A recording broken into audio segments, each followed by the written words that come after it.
Turabaramukije inshuti z'umusaraba. Tunawasalimu ndugu za msalaba. Imana ibaho umugisha kandi Imana ibagire neza. Mungu awabariki tena watendee vyema. Nabakire mu kiganiro igihe cy'Imana. Ninawapokea mazungumzo muda wa Mungu. Ni umuntu wese unteza amatwi unankurikiranye. Yule ambaye anisikia na kunifuatilia. Imana ibaho umugisha kandi Imana ikugirire neza. Mungu akubariki na kutendee vyema. Reka dusome ijambo ry'Imana. Tunasoma maneno ya Mungu. Dusanga muri Zaburi ya 34 umurongo waho wa 20. Katika kitabu cha Zaburi 34 mpaka mstari wa 20. Haravuze ngo amakuba n'ibyago by'umukiranutsi nubwo ari byinshi. Aseme mateso ya mwenye haki ni mengi. Ariko Uwiteka amukiza muri byose. Lakini Bwana umponya nayo. Ni jambo nshaka kugira ngo tuvuganeho. Ndio neno nataka tuongelee. Turangiza dusenga n'Imana. Tukimaliza tuombe pamoja Mungu. Ngo amakuba n'ibyago by'umugororotsi. Aseme mateso ya mwenye haki. Nubwo ari byinshi. Hata ni mengi. Ariko Uwiteka. Lakini Bwana. Haleluya. Amen. Amukiza muri byose. Anamponya nayo.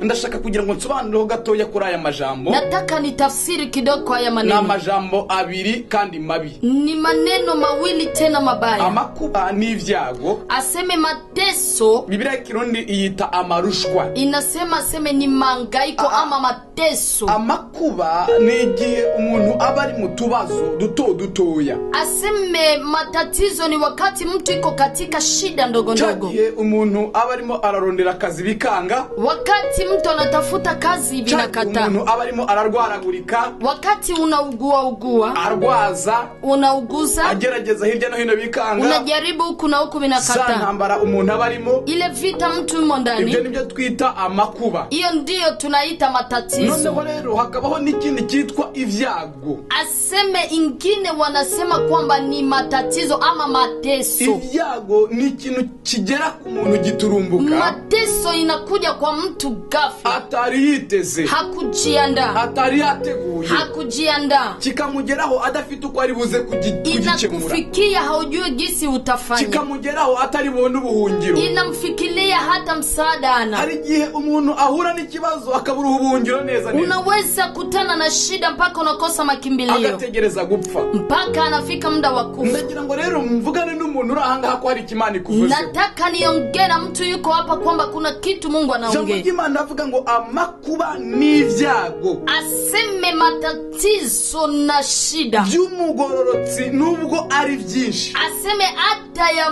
mtu wa Mungu ni mengi. Ariko Uwiteka ayamukiza muri byose. Lakini Bwana umuponya nayo yote. Ndagira mubwire ngo Uwiteka ahagurukijwe no kugukiza. Nataka nikwambie Mungu anasimama kwa kukusaidia. Umaze igihe kinini muri bino bibazo. Ni siku ndefu unakaa katika hiyo shida. Ariko Imana ihagurutse ntabwo bisaba igihe kinini, umunsi umwe gusa irashobora kuba yahindura ibyo byakubaye imyaka myinshi. Mungu hana muda wala nyakati akisimama ni jua kubadilishie. Umunsi umwe gusa Imana irashobora kuba yahindura ubuzima bwawe. Siku moja tu Mungu anaweza badilisha historia yako. Mu gihe kinini cyane Lazaro ararwara. Siku ndefu Lazaro akaugua. Mu gihe kinini cyane Lazaro arapfa.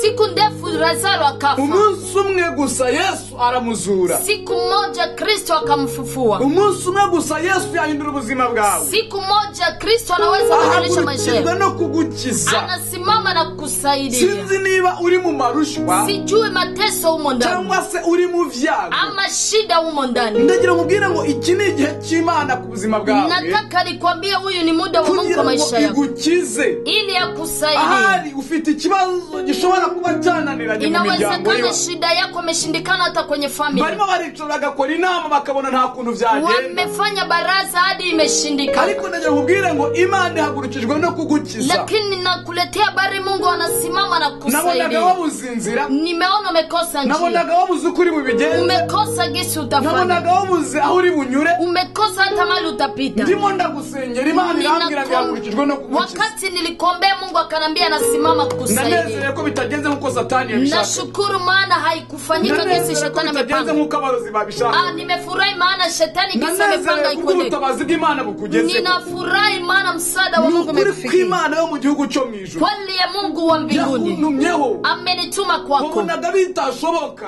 Uliona kwamba iwezekana. Ubonaga ntako biri bugende. Uliona hakuna jinsi itaendeka. Uwiteka Imana hagurukijwe no kugukiza. Lakini Mungu wa mbinguni anakuja kusaidia.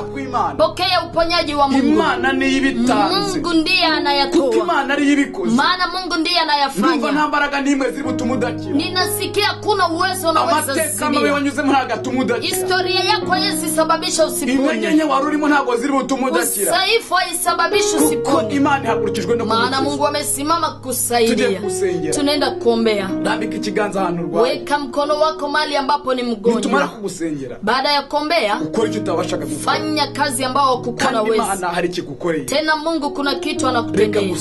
Acha nikuombee. Mana iri mu ijuru kandi Imana Mungu wa mbinguni, Mungu mwenye nguvu. Mana igira neza ihamba. Mungu atendaye anaweza. Mana ifite ubushobozi n'ububasha. Mungu anayeweza na nguvu. Kubiboneka n'ibitaboneka. Yale yanaonekana sionekana. Ndagushimira imbaraga zawe zidasanzwe. Ninashukuru nguvu zako si ya kawaida. Nene data mushiki wanyu uramukijije. Ndugu yangu, dada yangu unamponya. Umukijije iki cyago. Unamsaidia kwa haya matatizo. Aya marushwa. Unamsaidia kwa haya mashida. Umukijije agagashomeri. Unamsaidia kwa hii krizi. Umukijije kukugumirwa. Unamsaidia kwa hii kitu cha ubugumba. Unamsaidia kwa hii utasi. Umukijije lideni. Unamsaidia kwa hii deni. Umukijije kukumarama. Unamponya na aibu. Urakoze Mana. Asante Mungu. Zina ryawe rihabwe icyubahiro. Jina lako libarikiwe.